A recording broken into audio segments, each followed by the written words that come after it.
This is Radar for On the Radar Entertainment Blog, coming to another edition of Movie Reviews and Observation number 62. So the first movie I watched was The Wolf of Snow Hollow, and it was a mixture of comedy, mystery, and horror, because people are being killed, and I'm not sure if it's an animal, a human being, or something like that, and there's all these interesting twists and turns, and the main actor does a pretty good job in this movie. Jim Cummings, so it looks like he made the movie. And Ricky Lindhorn, who I've seen in a lot of movies before. She's been in things, and also was one of Robert Forster's last movies, so that was nice to see him. Jimmy Totaro from Home Economics, so I was like, wow, I know that guy.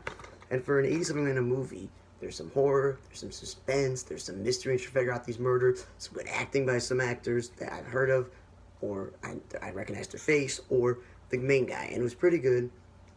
Because there's like a plot twist, there's like, you don't know how it's going to be solved and things like that.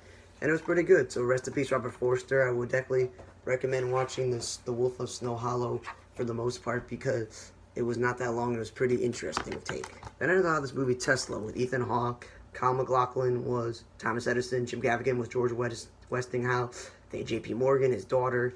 All these famous people. And for an hour and 42-minute movie with credits, it wasn't that long. It wasn't boring. The only thing, I saw the movie called The Currency War with Benedict Cumberbatch, Michael O'Shannon, and Tom Holland, again, about fighting for electricity and stuff. So this was more of a broad scale of painting of Tesla's life through the storytelling of J.P. Morgan's daughter, who kind of had a thing with him. And during this movie, there are scenes where she's looking at a laptop, she has a projector screen, they're breaking the fourth wall, like she's talking to you, and I'm saying to myself, like, that's weird. I thought it was supposed to be like a historical piece, like biopic, where Ethan Hawke and all these other actors are playing these famous people from the past. Jim Gaffigan's kind of, typecasted as a white fat guy, pale, guy for the George Westinghouse. But either way, and then improvising, like, how things went is weird and interesting. So, yeah, it wasn't a good Currency War. I enjoyed the Currency War more for the cumulative acting skills and story. This one kept breaking the fourth wall, with weird things happening, weird storytelling, and showing present-day stuff. So it's watchable, because it's not that long, and it's weird and interesting, with a good talented cast. I just want to run to go see this movie. It was okay. Then I watched another film that was horror called Freaky, with Vince Vaughn and Catherine Newton. And here's the thing. The parents in the movie, I've seen before, through, seen them before and stuff like that. Not know their names, but their faces. So basically what it is there's a serial killer who has some sort of special knife. Sorry to spoil it, but that's the movie, where he stabs this girl, and instead of dying, they swap bodies. And I was like, okay, so it's a comedy, horror, science fiction also, in a way, like the other one that was, a horror comedy with a little science fiction in there. And basically, she's got to try to get herself back into her body, but also stop Vince Vaughn, who's in her body, from killing more and more people with her body, while hiding from her mother, her sister, with the help of her friends, and love interest. So, again, for a movie that is 90-something minutes to an hour and 40, with some laughs, some horror, some little science fiction twist, and Vince Vaughn is one of my favorite actors, and I agree with Certified Tomato rating from them, fresh, it was actually pretty good. I actually enjoyed watching this horror film. I didn't think it was stupid or cheesy like some of the other horror films I watched, so I would suggest this one. Then I watched the movie Monsoon, and this Harry Golding was good in Crazy Rich Asians, this Christmas romance movie, and the guy who played Obama in The South Side with You was okay, and it was a short film. But here's my problem. I kind of wish I fell asleep to this movie, parts of it, instead of one of these movies I did, because I was so tired from lack of sleep, thanks to a roommate. The other thing is that whoever did the audio engineering and, like, the final cut and, like, editing, the volume was so quiet that I couldn't even hear the talking unless I raised the volume to like an 80 out of 100. And that was not even hearing, like, the car chases, the loud music in the club. I could barely hear the dialogue in this movie. There wasn't that much dialogue through major parts of the movie, so that's why it's a drama. It's a very boring romantic story, and I'm okay with watching romantic movies that have LGBT. Like, that's not the problem. The problem is it was very boring. The audio engineering, it was quiet, even for the loud parts of the movie.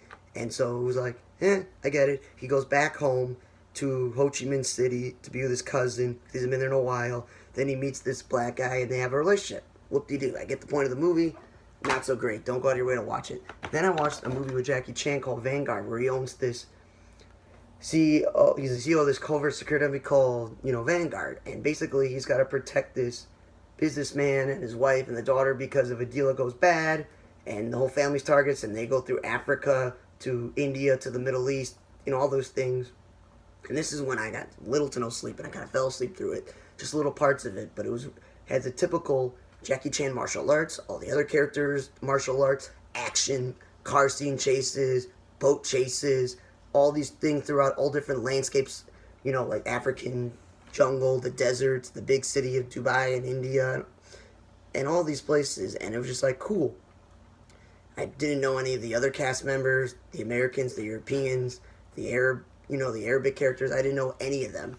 But overall, with the martial arts, the action, fighting scene, the car chases, and, this trying to save a girl who's trying to be taken and kidnapped, and then save the father, and all this stuff, for an hour, 40-minute movie, which it really wasn't. It was like 9-something minutes with a long, long list of credits, and then, them showing bloopers and fighting scenes in the credits. I definitely suggest this foreign film, because with it being mostly like action and trying to save somebody and car scenes, it wasn't bogged down by way too many subtitles, because when they were in, Africa, and they were in India and all these other countries, everybody's speaking English as a common language, so it's only when they're back home or when they're talking to each other that they're speaking Chinese. So it was a great movie. Then I watched News of the World, and usually I've watched 7 movies, but due to this week I only got to watch 6, and this movie was an hour 57 minutes. It's like a Western. It was a drama. It was like a war piece after Civil War. Tom Hanks, who, when he passes away, he'll have this legendary status of being one of the greatest actors of his time. Like actors who acted in the 30s, 40s, 50s, and 60s who are no longer with us, that no matter what he does, it'll be in high praise, no matter what film it is. Comedy, romance, drama, science fiction, action, biography.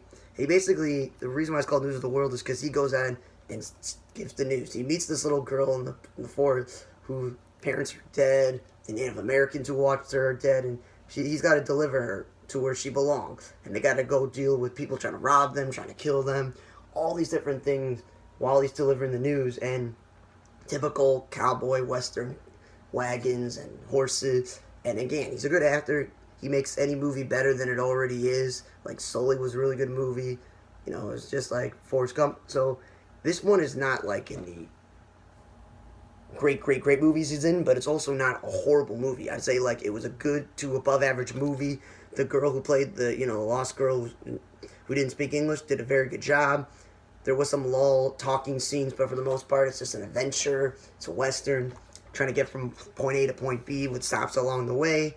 And I'm not going to give away the movie, but I really like how they wrapped it up, how the ending happened. And yeah, I suggest to watch this, because anytime Hank's movie is an experience, and you should just say, I at least got to watch the movie. It may not have been my thing or my favorite movie, but it was pretty good. So yeah, this movie, watch it. Tom Hanks, Jackie Chan, Vanguard, because of the action and the martial arts. Freaky, because there's such an interesting concept of horror, sci-fi, and comedy together with Vince Vaughn. And the mixture of horror, sci-fi, thriller, suspense, mystery, all that stuff you want to put in here. When one of Robert Forster's last movie of the Wolf of Snow Hollow, I want to suggest the Tesla movie. If you're a fan of Ethan Hawke like I am, and of Kyle MacLachlan and Jim Gaffigan, and watching biographies or timepiece films, or they're talking about certain things that happen, I would watch it. It's just a little weird, a little out there, so that may draw you in, that may draw you out. But it was just pretty interesting, even with the weird stuff happening, and it wasn't that long. It's this movie. We get the point of the movie. We get the point. You couldn't hear anything going on. The actors are pretty talented, but it's the only one movie that I would say don't ever watch out of all of them. Thanks for listening to Edition of Movie Observations, number 62. I'm Radar for the Radar 10 blog. See you guys next time.